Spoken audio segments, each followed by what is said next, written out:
Én erre szívesebben használom a prostituált szót, mert nem öröm. Szóval valaki csinálja a hobbiból, meg örömből, de nagyon sokszor ez nem arról szól, hogy egy lány örömét leli ebben, hanem inkább prostituált. Egy nagyon kedvesnek tűnő emberrel találkoztam a munkahelyemen, bejárt udvarolni, moziba mentünk, szuzi és tekergősen lazányét ettünk, tényleg adta a gavallér módját, jól is nézett ki, nekem így teljesen kedvemre való volt, szerettem volna rendbe hozni az életemet, és kiszakadni a korábbi köreimből, hogy akkor nem egy szerhasználó közegbe belefolyni, nem alkoholizálni. Na most ez kiteljesedett ott akkor, mert sokkal többet ittam, és sokkal keményebb szerek kerültek a szervezetemben, mint korábban. Emlékszel-e az első alkalomra? Nem igen. Szóval a dolgoknak volt egy lefolyása, a beszélgetéseket a megrendelővel, vagy nem is tudom, Kuncshaft, melyik a jobb szó rá, azokat ő folytatta le, és nekem lényegében csak meg kellett jelenni. Nem voltam tiszta már így az elején se.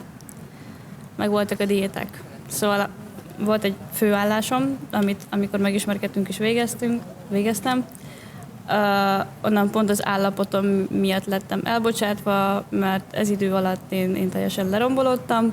Ugye minden este gyógyszert kellett bevenni, altatót, meg hogyha elment otthonról este 6-kor mondjuk, akkor is altatót bevenni, és amikor munka volt, akkor meg drog, most legalább 1 grammot, folyamatosan előtte is, meg hát idézőjeles munka közben is nyomni a drogokat, úgyhogy ő vitt házhoz lényegében.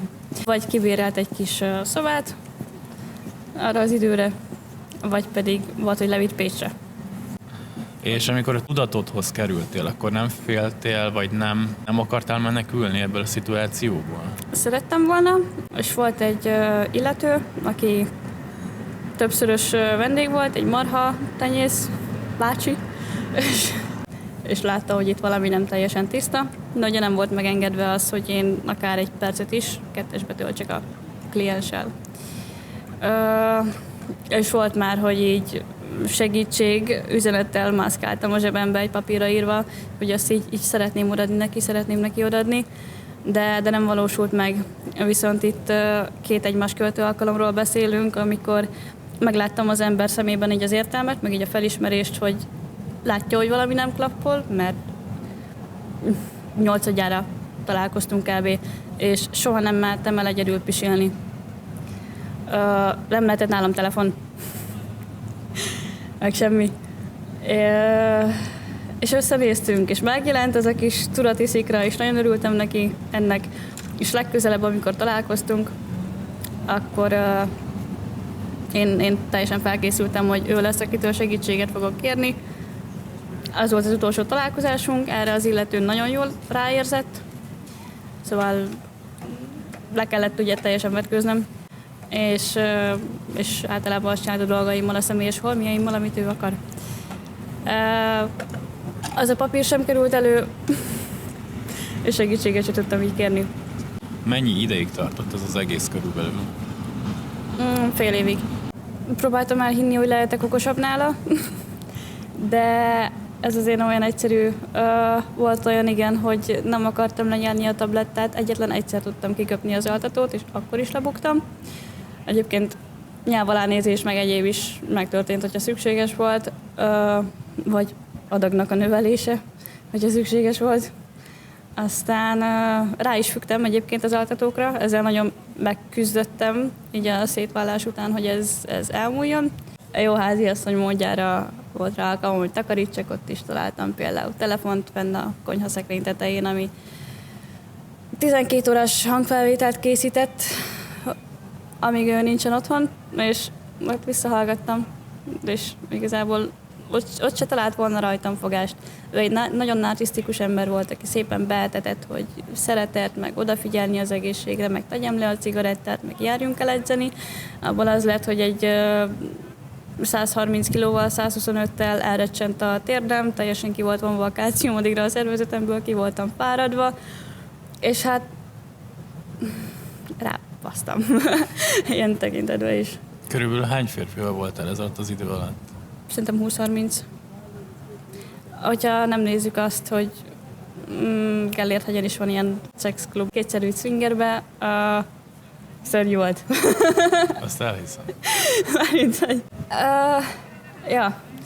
Elsőre kaptam egy lapdance-et egy sráctól, ott őt megette a méreg, meg a harag, és akkor onnantól fogva nem volt elég, hogy mosolyognom kellett a másik arcába, mert ugye elvárás volt, hogy mosolyogjak, hogyha nem mosolyogtam folyamatosan, akkor félrehívott, és akkor felvilágosított, hogy de már pedig mosolyogjál, meg legyél kedves, de mondom, nekem nagyon-nagyon rosszul esik azt látni, hogy mellettem mosolyogva fektetsz meg egy nőt, aki azt hiszi, hogy mindez jó, meg a párja is azt hiszi, hogy ez jó, nekem a testembe kell engednem egy embert, akit nem akarok, meg most már amúgy téged se akarlak.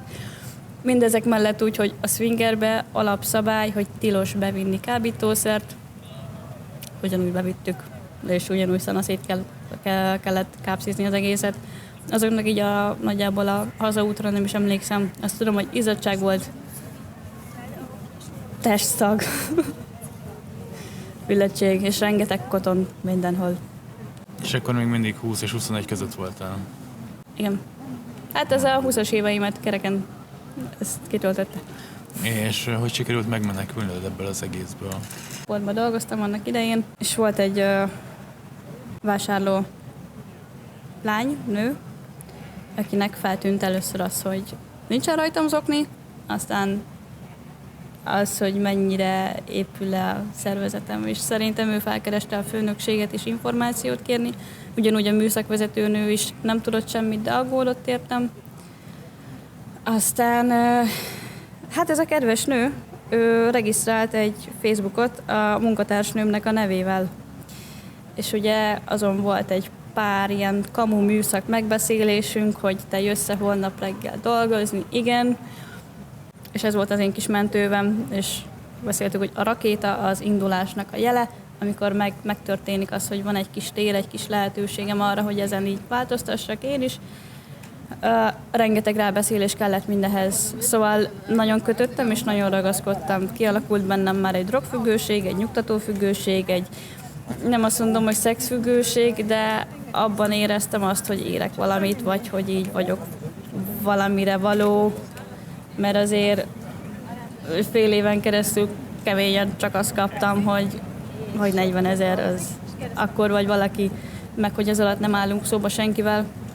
És ugye elbocsátottak a munkahelyemről, a főállásomból. Nézni kellett valami újat.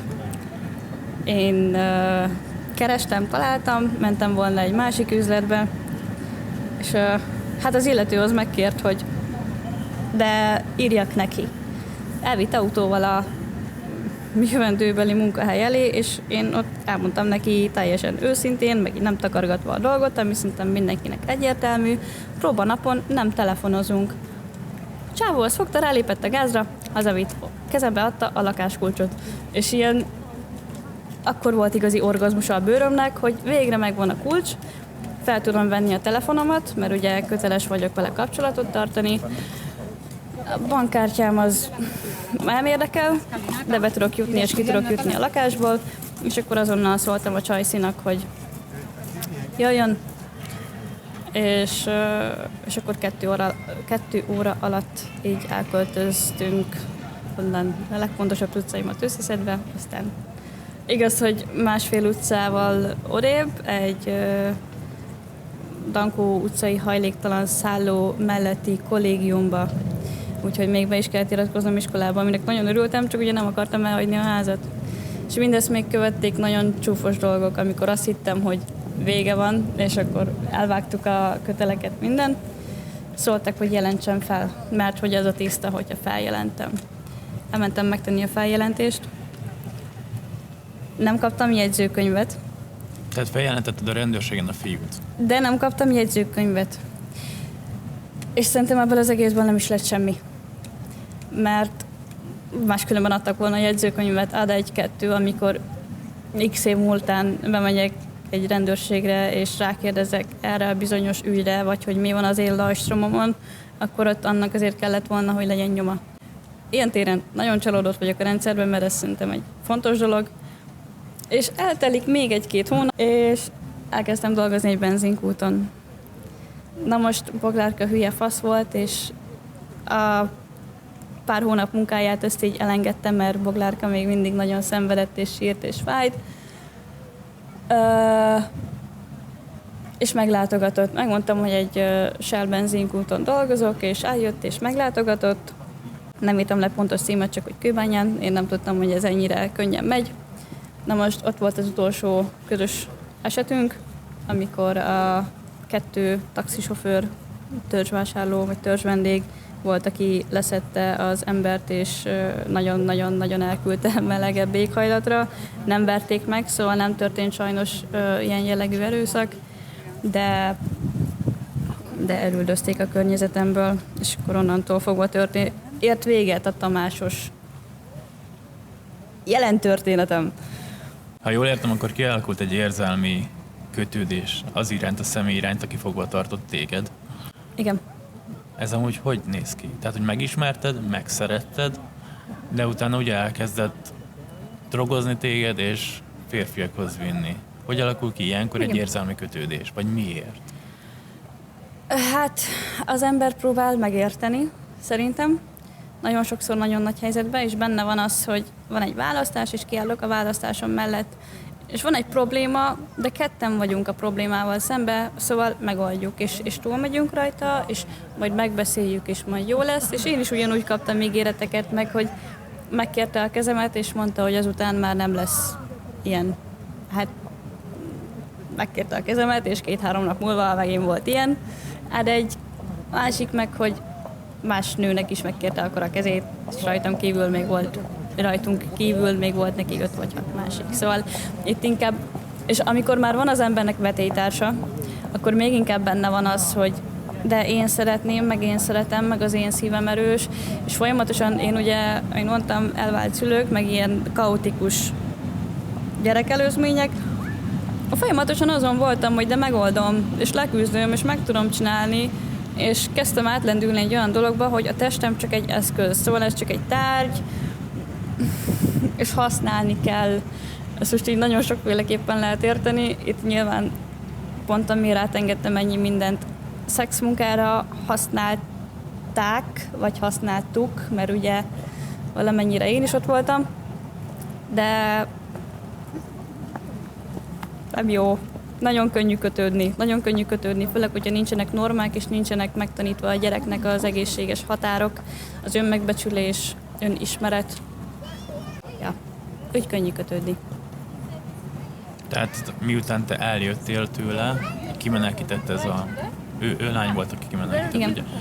Azután te neked még hiányzott, ő szenvedtél miatta, és vissza akartál menni hozzá? Igen, foggal körömmel kapartam, rengeteget ittam, nagyon-nagyon belecsúsztam akkor az alkoholba. Ja, szóval nagyon meg tudja ezeket az ember, vagy ezek az embert húzni. Az a nagy kiesés, főleg amilyen üzeneteket kaptam, hogy mindig ment a kegyesség, meg hogy jó hozzám, és akkor a jó dolgokra való rávilágítás. Hogy tényleg, hogy emlékezz a jóra, meg a szépre, meg hogy mit csináltunk, mik lehetnénk. De nem. Meg ugye van egy kislánya, és nekem van egy erős érzelmi kötődésem a gyerekekhez, és ott megint kiütközött az, hogy akkor megmentő szerepbe árkattan az ember agya, és akkor majd a kislányt, majd legalább azzal foglalkozok, ha már az apja nem.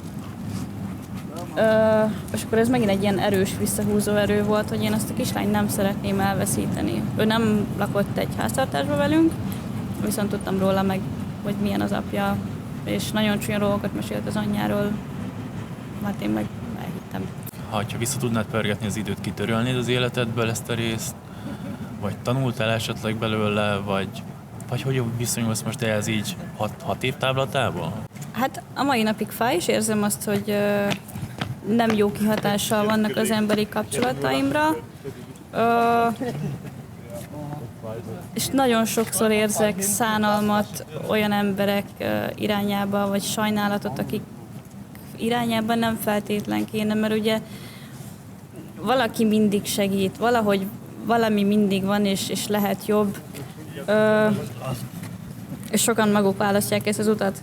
Én, hogyha tehetném, nem, szóval küldenék magamnak, ledobnék egy zongorát, vagy valami, hogy ne. Ezt egyszerűen ne engedjem meg. Tényleg nagyon sokat kivett, és hozzám is tett rossz értelemben. Szóval most így az egészségemmel bukdácsolok minden irányba, mert nem tudom, hogy milyen sebeim vannak még, mik vannak bennem, és hogyan tudnám ezt meggyógyítani. Mert ugye a test, a sejtek, ezeket a traumákat, ezeket a fájdalmakat, és amikor nem akarod, tudatosan nem akarod, érzelmileg nem akarod, de mégis megengeded, ez elképesztő romboló és elképesztő bántó a testnek és léleknek. Vigyázzunk egymásra, figyeljünk oda egymásra, és hogyha bizonytalanok vagyunk, akkor ne féljünk megbeszélni azt mással. Mindig legyen egy segítő fél mellettünk, mert egyszerűen nem tudjuk, hogy ki fogja megmenteni akár az életünket. Ja. És azért most ez lehet, hogy kicsikét a lónak a túloldala, de nem érdemes első pár alkalommal egyedül találkozni valakivel. Ez férfi-nő, tök mindegy, de azért vannak a barátok, hogy segítsék egymást, kitartsanak egymás mellett, és hogy megtartsák a józan eszünket vagy észt, mert ugye a hormonok meg minden egyéb fasság az nagyon be tud kavarni, de kell mindig egy külső szemlélő, mert nagyon mocskos világban élünk.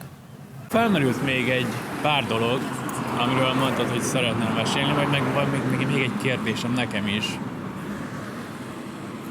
Mondtad, hogy belemennél a mélyebb témákba. Azt mondtam, hogy jó, hogy nem mentél bele a mélyebb témákba. Arra számítottam, hogy esetleg így egy aktusra kérdezel rá, hogy az hogyan nézett ki, meg mik történtek. De hál' Istennek nem teszed fel ezt a kérdést. Nem, de azt a kérdést felteszem, hogy volt-e politikus kuncsaftod? Volt. És mesélsz róla? Hát, Nevet nem mondják, kérlek.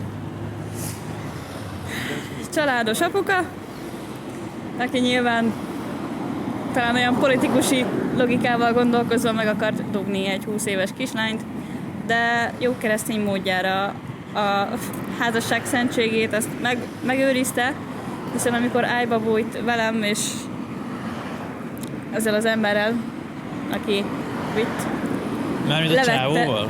Idézőjeles csávómmal, igen, ő levette a házassági gyűrűjét, az aranygyűrűjét, és letette az éjjeli szekrényre. És hát ez kicsikét olyan röhögséges volt, vagy ilyen szégyenletes, de mindezen túlmenve ő volt az egyetlen olyan, aki leszopatta magát egy passzival a szemem láttára. És ez úgy érzem, hogy valamiben azért kárpótol. Szóval, hát nem is mindenben, de azt a nagyon sok megaláztatást, megalázást, amit én kaptam, nagyon jól esett azt látni, hogy az a csávó is leszopik egy másik csávót, úgyhogy nem akarja és húzza a száját. Hát a pénzért mindent. Hát a pénzért mindent.